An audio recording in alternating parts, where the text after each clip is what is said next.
Et quel plaisir de retrouver la Rabine avec ces Bretons qui reçoivent en rose les Castrés en blanc.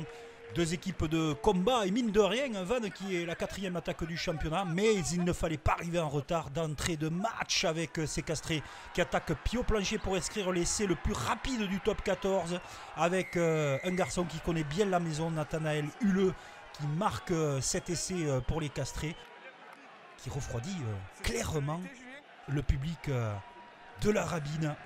Public déchaîné, public incroyable, à guichet fermé. Regardez, il n'y a plus une place de vide. Et Nathanaël Huleux fait des misères à la défense bretonne. Alors ils reprennent le ballon, les Vannetais. Et ils ne sont pas bons que sur l'attaque. Ils sont bons aussi sur les groupés pénétrants. Et Dieu sait si à Castres on aime ça. Le combat, la rage et surtout l'avancée.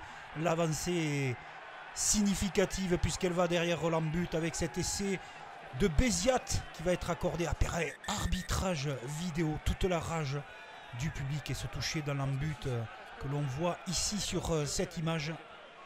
Essai pour monsieur l'arbitre, valider le courage des Bretons pour revenir dans cette partie. Mais en face, il y a un canonnier, un artificier, Jérémy Fernandez qui enquille la pénalité, redonne un peu de maîtrise au Castré sur cette rencontre avec le grand Léoné Nakarawa qui passe les bras. Et ce retour, cette passe laser incroyable pour Botitou, un des gestes techniques de la journée. Vilimoni Botitou qui marque cet essai sur cette passe laser. Regardez, geste splendide de ce week-end de top 14. Mais il est écrit que peut-être la deuxième historique n'est pas loin pour les Vannetais. Alors ils s'emploient, ils sont courageux. Et après de multiples fixations de puissance, Mako Vunipula, lui que l'on a recruté pour ce genre de match décisif avec son expérience, l'international anglais s'affale dans l'embut tout en puissance.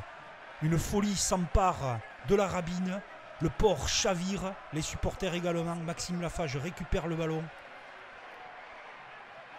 Et là regardez, on conteste le plaquage haut, mais on s'arrache toujours et encore.